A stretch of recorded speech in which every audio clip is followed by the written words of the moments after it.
On this week's episode, a rosy edition of Retina Remake Review. And other pop culture news from the week.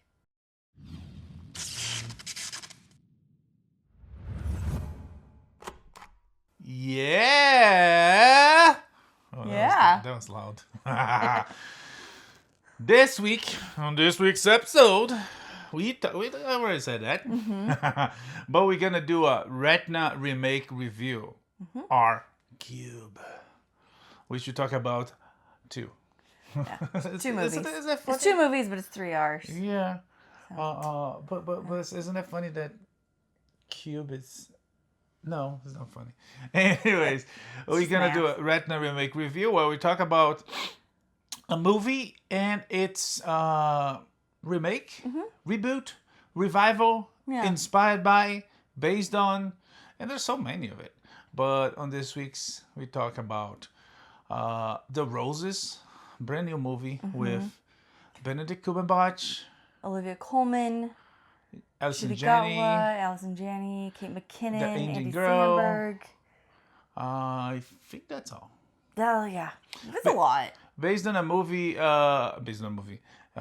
book by Warren Adler, named The War of the Roses. And we also talk about The War of the Roses, the Danny DeVito movie, directed in 1985. Sounds right. Starring Michael Douglas, Kathleen Turner, Danny DeVito, and I think that's all we know, right? Yeah. I mean, there's more people, but... Yeah. Hank. Dan Castellaneta yes. is the man in the chair. Yes. With 0 lines. It's so funny but a lot because of screen time. as the man that made his life, his career, and he provided for himself, for his family, for his kids, and maybe grandkids and great-grandkids, and who knows, using his voice, he doesn't open his mouth one single time. And he does open his mouth, but no voice. Yeah, zero. It's just like Nada. expression. Anyways, War of the Roses, 1985 is where we're gonna start talking about. So. Okay. So this is a really interesting one. As he said, it's directed by Danny DeVito. Danny DeVito also serves as a narrator. Kind of think he's Wait, now that you mentioned, isn't he the narrator on Matilda? Yes. So he does like that. He does, yeah. But in the book, is that a narrator in the book? It's just the omniscient author narrator. Okay, it's not her. Like it's not character. The father. Correct. Okay. Yeah. Even in Matilda, we cannot say it's the father, right? Is it clear that it's the father, or is it just the same voice? It's just the same voice. Okay. Yeah. Okay, so this one, it starts off as a romance. Kathleen Turner, Michael Douglas, they meet in Nantucket.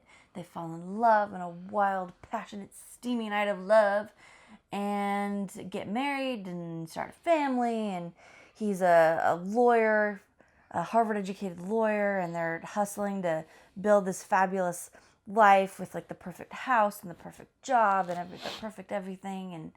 And their life starts out okay. Yeah. Until it's not okay. Yeah, it's to be honest, comparing, like jumping a little bit ahead, but comparing both movies, it feels like in the new movie there's a lot of things that are very current, modern. Some things that shouldn't be, but they are. But like tracing how they met, it felt like. I don't know if it's different styles of acting or the person itself, but it felt, even though I had my problems with the couple on the new one, not big problems, smaller problems, but it felt like how they met was more it felt more real. It's like it felt more it's like, the eyes and the hands. I don't know.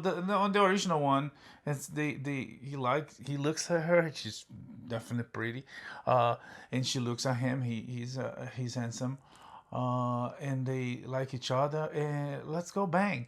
And on the new one they do the same, but I mean the exchange of eyes and the dialogues and the hands, it felt more like it does feel more like love at first sight. Yes. On the original one, there was already a little bit of antagonism. There is. There very, very much so. And in the original, and this is a significant difference that I don't think goes in favor of the original. Right away, we can see not just like problems in the relationship, but like genuine like character flaws. Like they're not as, especially him. He's not as likable, not terribly sympathetic. Well, from the he's beginning. a lawyer. He is, which doesn't happen. But yeah, like and not one of the good ones. Like he anyway. So like right away in the original, right away you can see the cracks, the flaws in them as individuals and also in their relationship. And so we see, and then the kids go to college, and she's going through, as many women do, this like kind of like existential crisis. What in the world do I do with myself now? And realizes she kind of hates her husband, and then it kind of turns like, it's like comedic for a moment, and then it goes like full thriller as they're just like out to kill each other. War. Yeah. The War of the Roses. The Roses is their last name. And that's kind of how it goes. And Danny DeVito is a friend / coworker who's kind of watching this whole thing and then telling this whole story to Castellaneta, who, come to find out, is a potential client considering a divorce. And DeVito's like, dude, this can get so bad. Just don't. So that's kind of where the first one goes. And the new one, we spend a lot more time. So the bulk of the first one is spent on the hate, the breakup, the war. The new one, we spend a lot more time on what leads up to this. I think they're much more sympathetic. I like them a lot more. I'm rooting for their love. Even though you can kind of see how they're not always great at being married to each other. I don't think they're awful people. There's some of the pettiness that Michael Douglas character has. Not so much a Kathleen Turner. They made her less of a bad guy. Yeah. But on the new one,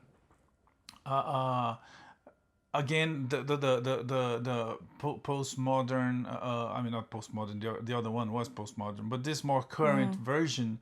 There's some elements that were not as common back in the day, or are more prevalent nowadays, and we're gonna get to that. But there's the pettiness of the character. In the case of the man, it has some similarities. It's not the same, but has some similarities. Like there's a scene in the original that she wants to tell a story, and about how they got some baccarat glass. Oh, she doesn't even want to tell the story. He just says like, "Hey, we have this great story. You tell it, babe." Yeah, but when she's telling, he's like on the other side of the table, like mouthing everything she's supposed to say, and among other petty things that we see of him right away. On the new one, Cumberbatch has some of that, and then that takes him into like psycho journey, where she's selfish ways that her success is not a problem for him, and again, in the beginning they make her look like less of a bad guy, but then they balance it out, and at some point, she's a bad guy too. Yeah. And I thought that was really well done. Like, there's not really a villain. There's some moments where they take turns. And in the beginning, you see there's not really a bad guy or a good guy. You just see how they're kind of failing each other. Like, where they should communicate and they're not. Or where they should be, like, attentive and supportive and they're not. Which I feel like is, like, pretty common. These are pretty common, like, marriage and relationship shortfalls. But then it just kind of, like, devolves into, like, they're both just awful to each other. And then it gets to the point that the same point of the other movie, that is war. Yeah. But in this one, it's a much shorter portion. So I feel like in the new one, it's very, very funny, but also because of who's in it and the way it's written. But there's also just a sense of like tragedy and loss too. In this one, even you really feel for them.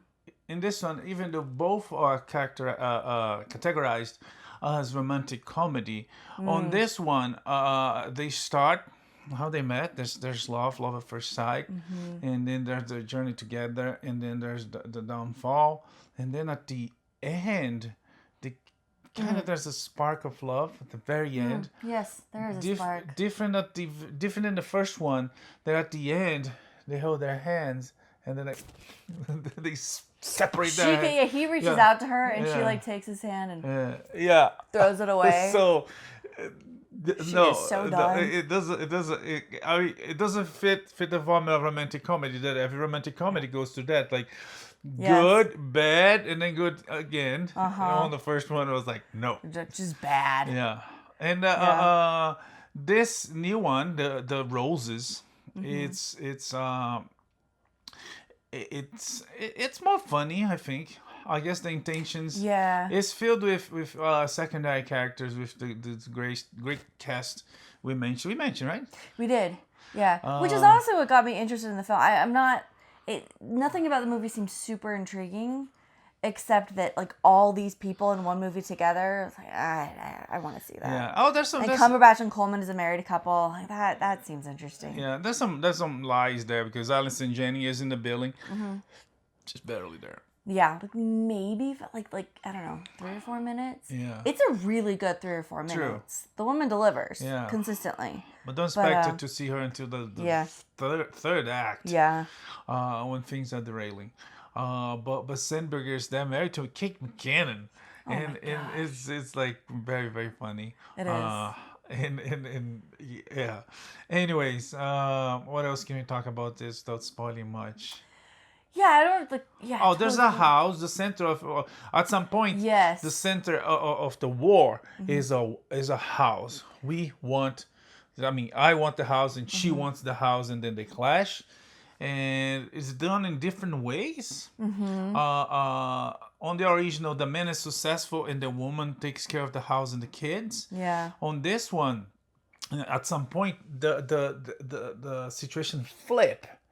Now the woman is successful and the man takes care of the house and the kids and build the house. That is him, but paid with her money. So they flip the scenarios in a very interesting way. But in a way, like it didn't feel like, I don't know, woke or modern. Like it's not something I noticed because in the new one he's an architect and this is his dream project and his passion and that felt. I mean, it felt timely. Yeah, especially because the rich and rich people do that. The things that are like modern and there that I think it should be. There's the whole open relationship that someone brings. Yes, it's funny. It is funny. It doesn't mean it should be something no more current in society. But it's definitely not pitched that way either. It's like, geez, she crazy. Yeah, she's crazy. One thing that bugged me, but it bugged me in a funnier way. It's not like it deterred the movie. Yeah. Anyway, it's like it's the Queen in Sherlock. Yes.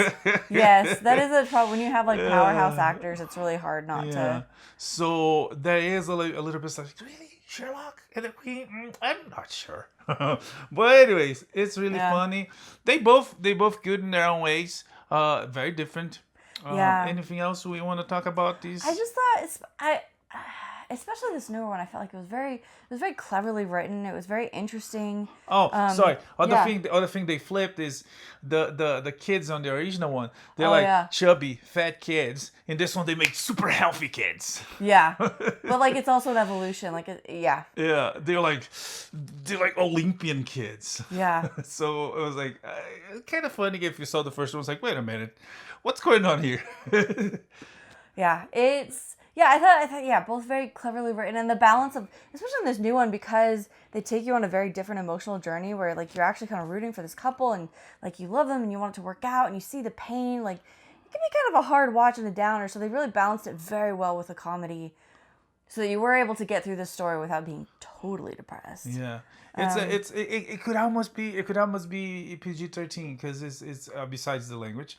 Of course. Yeah, because if you take out the language. If the original one, there's like sexuality, sensuality scenes. You know, you see Kathleen Turner without a bra walking in the rain. Yeah. We see it doesn't leave much to the imagination.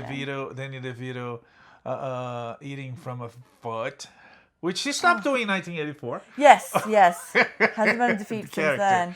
Oh my word! And of course, at the end, there's this kind of funny situation that she's wearing a dress.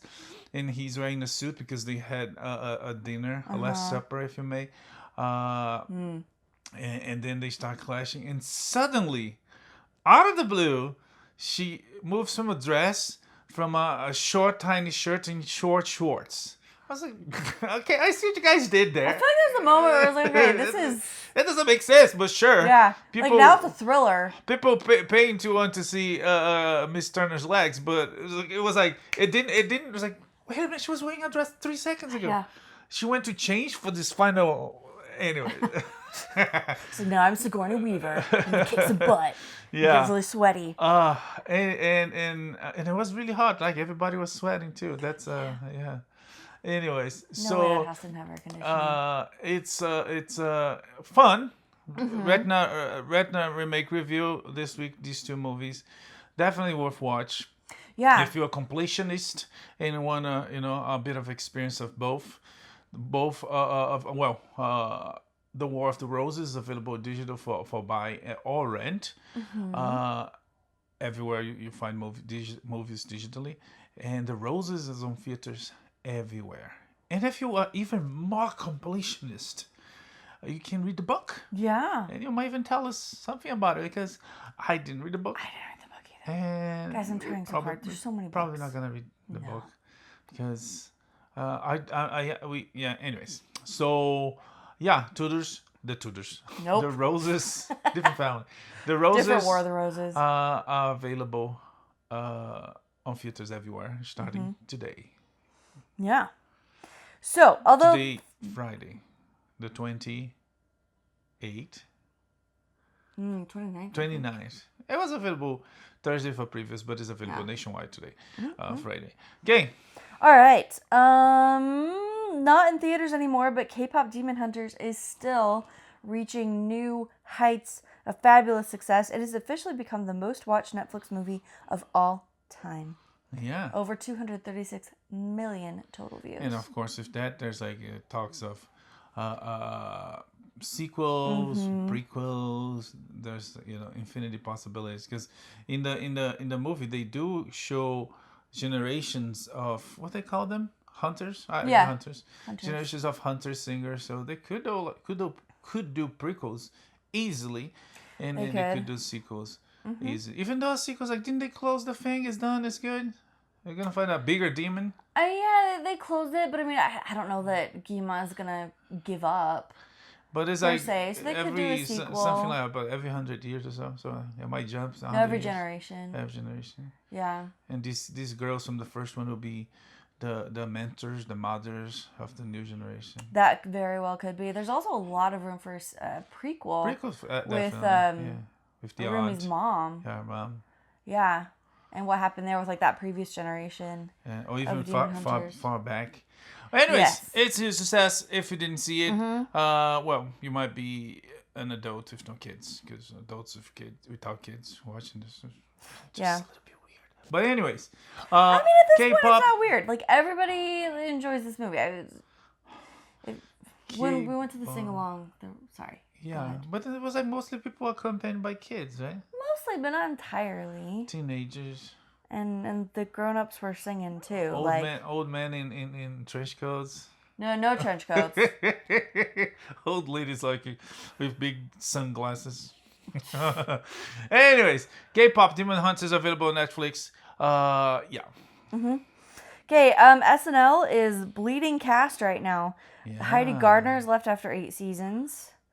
Emil Joachim, Devin Walker, and Michael Longfellow have also all left. Yeah, the show. it's a lot. And that's funny when they say left, because it's not clear. We heard about bigger names that left, but they were actually fired. And there's videos online about talking about how this guy was fired from SNL, how he reacted, and etc. etc.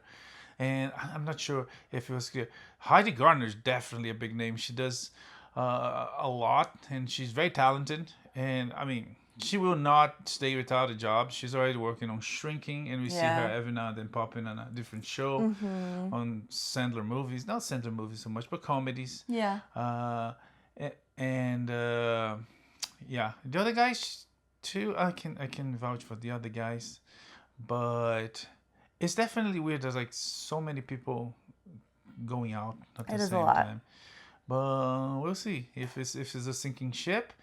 or if they're gonna go to a total overhaul. And it's never a total overhaul because Keenan will not go anywhere. I think Keenan at this point he's gonna die on set.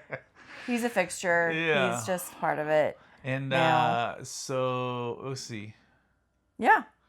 Good luck, guys. Vanity Fair. What's going on with Vanity Fair? Oh, the Snowflake Trophy of the Week. So Vanity Fair is planning a cover with First Lady Melania Trump. And they do this with most of the First Ladies. Yeah. Especially since like Jacqueline Kennedy. First Ladies have been like fashion icons. It's just part of the role. If anything, in the past administration, they were like the wokeness side of the force was too strong, and they skipped it. They didn't do Melania, and they did what's it, the old lady Jill did like 2 or 3 times when Melania was actually a supermodel. But anyways, the case now is that they're gonna do a cover for it for her, and one of the staffers got up and said, "We can't do that. We're gonna walk out, and let's go, guys." Nobody. Oh, it was just that person. That's rough. Just a snowflake. And well, the cover will come out with Melania, and it was just like a comedy, like straight out of The Office. Who's following me? That does feel like something George Costanza would do. George, yes. Or Michael. Michael Scott. Yeah, definitely. About Michael Scott, Mr. Steve Carell, and Jim Caviezel, and Jim Krasinski. John Krasinski. Jim. Oof, wow. Krasinski. Jim. No, it's a mess. Randall Park. Anyway. They clash the set of The Paper, the new spin-off or show in the same universe as The Office, about this newspaper in Ohio. You might see one familiar face there at first. Who knows what happens next? But yeah, so they clash the set as I don't know, they want to check, also passing the torch. Yeah. Wishing people good luck. Which is nice. Yeah. Another Office alumni, Rainn Wilson was on on the news this week, saying that he was asking James Gunn, and it's always like the people like with social media, people throw in social media and expect the fans to come and support and make it happen, and it's different than when you use power and influence, right? Samuel L. Jackson in 1997. I think it was on TV or something public. He said, "I want to play a Jedi mother." So George Lucas says, like, "Okay, let's do that." So it happened. So Rainn Wilson is doing the way of the social media. Do that. It's like he's asking James Gunn, but he's not asking James Gunn. He's asking in social media, like put a Twitter there. People say, "Oh, he's asking James Gunn." He's not asking James Gunn. He's throwing in the air. Yeah. He wants to play Elastic Man on the DCU. Well, like the worst thing that would happen. No, call 30 years ago. He's way too old now. I guess so. Yeah. So Samberg is still old enough. But if it takes too long, they might not go for him. But again, they might go for young, cheaper actors because they put them on a contract for 10 movies. Who was this week that was saying that? Oh, the Colman and Johnny, is that his name? Yeah, that is a name of an actor. Yeah. I don't know if it's the name of the guy you're thinking about. Tell me more. Yeah, where is he from? Colman and Johnny. Pakistan. No, shows. Oh, he was the one in the Eternals. The Eternals, so exactly him. Okay. He said he was in the news saying that he signed contract for 10 movies. Jeez. 10 movies. Like 10 Marvel movies?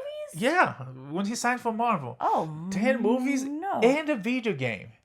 But his movie failed. He's on a limbo now with Marvel. He sounds like I'm going to be, like for the next 10 years, my life is set. I don't have to worry about anything now. And the movie failed. And nobody talks about the Eternals. There's no perspective that they're going to be on anything Marvel's, including in the Doomsday, where everybody's going to be. But again, they might use him and everybody else that signed the type of contract just to burn the contract. But by burn, I mean kill them on the first scene. But yeah. Anyways, moving on. All right. Oh, bless them. Random news. Sure. Oh, no, we got plenty more random stuff. Pedro Pascal has been considered to replace Joaquin Phoenix in a gay romance called De Noche. Yeah. And the So social that media, sounds like one we're going to watch. social media is already joking that's like, wait, he's gonna act? It's so bad. This guy got typecasted so violently. Because at the beginning of his career, he did have... And there's no only Or typecast. maybe at the beginning of his career, but like when we first started seeing him and stuff, he was doing like different... There were different things. And like... And there's no only typecasting now is because people say, hey, he makes money. Oh, but he can't act. No, just put him on the corner. We're gonna make money because people will come to see. And so, Oh, but yeah. man. He deserves Joaquin better. said, I'm out. It's just like, wow. Okay. So it must be really good, right? But it's like, oh, bring Pedro Pascal. Will save us. Anyways, about Pedro Pascal companion on The Last of Us. What's her name? Bella Ramsey. What did you say this week? Oh, talking to haters of people who didn't like season 2 of The Last of Us, she said they don't have to watch season 3. Quote, if you hate it that much, the game exists. Okay. To which I say, yeah. Let's talk about okay. two Good plan. two stupid things on this quote, right? She's telling people not to watch her show. Mm-hmm. Number one, probably the bigger one. Number two is everybody that hates season 2 hated the game too. That's true. Season, which I haven't played, but yeah, the sequel was not popular. It's a consensus. It's like they could improve and fix the problems with the game. No, they double down. So Miss what's her name? Ramsey. Oh yeah. Unfortunately, week for her. Stupid things to say. Yeah. I know, but oh well. Though yeah, I was so looking forward to all that, but disappointments happen. We've got our first look, and it really is just a look, just Did an you image. See it? You see it? Okay. From the Ryan Gosling Star Wars Starfighter. The cast has also added Amy Adams and Aaron Pierre. Yeah, Amy Adams, Oscar-winning, famous. Mm-hmm. Aaron Pierre, they're gonna be seen soon on Lanterns as Jon Stewart. Oh. Yeah. Okay. So the cast is too, and I don't know. We'll see. There's this whole discussion this past week. Marvel, Disney, they are trying to fix their ways. They're trying to bring back young men and adult men back to the fold. So they're gonna try to avoid all the old crap that made them lose so much money in Marvel and in Star Wars. Some of the biggest franchises, period. So they're gonna try to fix that. So we see maybe this one is the first step on the right path, but again, it's too early. Yeah, but I'm not. I mean, the image is cool. Wait, did they cast? Very moody and. Did they cast someone? They offered that girl that did that porn. I won an Oscar for it. Oh, that's right. Laura, and she said, and she said no. So did they cast someone for her? I think they cast someone for her role, right? Amy Adams will not be that. No, I don't remember. Yeah. But I am delighted to see Amy Adams. She's such a talented actress. Mary Jade. Oh. Do we have a time, like a setting? It wouldn't be Mary Jade because it takes place after episode 9. It's post Ray. It's post Ray. Yeah. It's a trilogy that is hopefully is like and so allegedly and from everything we hear it's gonna be disconnected from the Skywalker saga because Skywalker saga ended. Even when Rey comes back, technically she's not Skywalker, but so it will be like more like on the modes of Rogue One. It's gonna be a rogue story. Okay. About pilots. Starfighter is the name. And maybe they're gonna try to recoup what they started with with Rogue Squadron. Rogue Squadron, yeah. That was shelved. Okay. But either way, if it's Mary Jade, it's such a cheap, easy attempt to appease the fans. It's like Mary Jade shows up when Luke is dead. What about the love story? Where was she? Yeah, that would no. I feel like that as awesome as it would be to see her, and as cool as that would be for Amy Adams to be Mary Jade.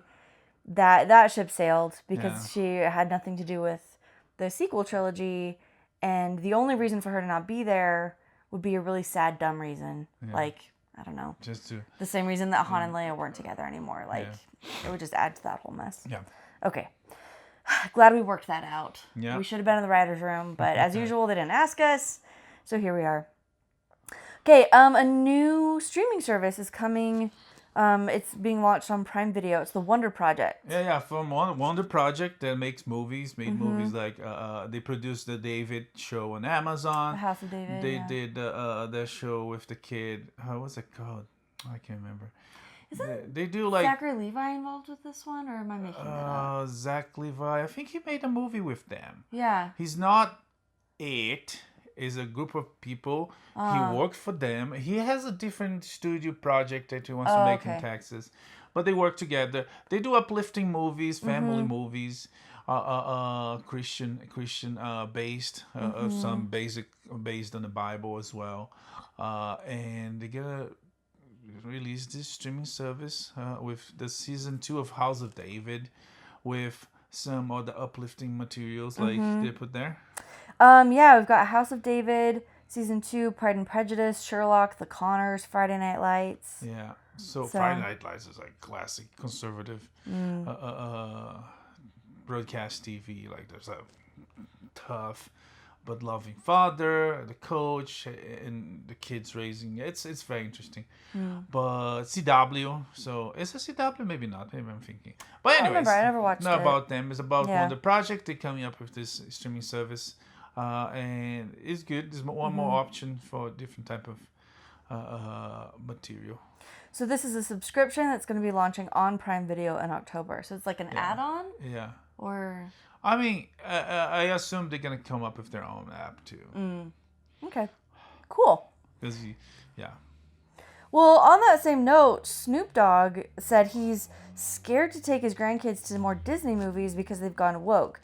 He said, quote, "I didn't come here for this. I just came to watch a movie. I'm scared to go to the movies now." Yeah, and he talked about that about Lightyear, yeah. a movie where the Disney pushed the gay agenda, there's a gay kiss, and he said that his nephew, kid, his grandson, of course. He's a grandpa now. Yeah, Grandpa love Dogg. this moment for him. It was like the lesbian couple showed up with a kid. It's like, hey, Grandpa Dogg.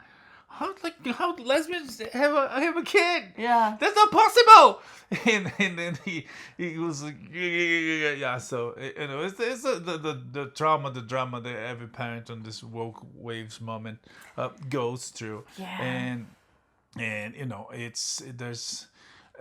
tells you about the how this abnormalities in society now are not normal, and many people in different paths of life will feel that and will complain, even if personally for their own selves, or loudly for him that has a platform, or the thing that is some of these groups, these minorities and what they call it, coalition, they don't align. Like some blue parties, some of them try to align all that, but some of these things don't align. If you go to like immigrants, Italians or Mexicans, they are very pro-family, they are very pro-life. Yeah, that's been an interesting one. Yeah, and then if you go to on the other side, Arabics might agree in some things. So some of these things don't align. So this is an evidence that of that. So it's just artificially tried to be pushed and put in a box, because that's how they get you. Well, that's how they thought, but I think that's part of why things went so far towards Trump this last couple years. Not to go fully political, it was because I think the left kind of forgot that they just kind of took it for granted that everybody who wasn't like a white American isn't actually the same, and like maybe there's like complexity, layers, belief systems, and they've just kind of been taking that coalition for granted. Anywho, that's a different podcast. Let's talk about Anthony Ippolito. Make a political podcast? I mean, we could. Not today. Not today. But, okay, Anthony Ippolito. What's going on with this kid? Ippolito? Yes. Well, that's what you wrote. I know, but I mean, he's what is it? Ippolito. Right down here. Ippolito. He's Italian, right? Anthony Ippolito. I don't okay. know. You have to say, I didn't say it with the hand gestures. Ippolito. So famous for his role. I mean, he made other things too, but famous for his role on The Producer, the show about the making of The Godfather. Great show, by the way, starring yeah. Miles Teller and Juno Temple. Yeah, it was really good. I really enjoyed Yeah, it. it's a really good companion for the movie. Anyways, he played the one great Al Pacino, young Al Pacino, as he was during the making of The Godfather. Now he's gonna play one young Sylvester Stallone on the making of Rocky for Amazon, right? Yes. But we'll have a theater release. Yes. Directed by Peter Farrelly. Yeah. So, I mean, we hear so many urban legends and back behind the scenes stories about Rocky. The one about how he had to sell his dog. Oh, and it, there's so much interesting story. And Stallone is like, he's really good. But because he speaks like this, nobody takes him serious. But he writes really well. He acts. He's talented. And it was like we watched a documentary about him not long ago, and he was like he had like tape journals, and he talking about his process and about art. It's so funny, and on a funny way, you see like Rambo talking about that. It was like gay, but no, he's like a very very accomplished, talented artist, and really interesting guy. it will be nice to see this story. I hope he's involved, and I hope he. I was gonna ask, do we know if he's? I don't know. I would have to check, but that's only the piece of news. But they're going behind him and making some of his stuff. They're gonna make a prequel for Rambo, and that one I know he's not involved. Yeah, which doesn't fill me with optimism, but yeah. And again, it's one of those. You don't need a prequel for Rambo because, his story is post. One, yeah. When he lays it out in that incredible monologue at the end of the movie. What movie? Rambo. First Blood. First Blood. Yeah, at the end of First Blood, like he lays it out what got him there and what happened. Like it's all there. Yeah. And why do we want to spend an hour and a half to 2 hours? Yeah. In that. Anyways, so this Rocky movie sounds interesting. Are you looking forward to see it? It does, and Anthony Ippolito seems to be the 1970s Italian American. That's just what he does now. I guess. If they could have like Sly, like geniusly put there as a narrator, like. Yeah, I don't know if it will happen, but that would be nice. It would be nice. Okay, and last but not least, the creators of Cobra Kai are now working on a Knight Rider movie for Universal. Hey, they know how to do the 80s. They do, yes. They're now the stewards of the 80s. Again. So we'll see how that goes. To be a Knight Rider these days are like, I wouldn't say every car, but a lot of cars drive themselves. It's true. It doesn't feel special anymore. Yeah. You see that video, the guy say,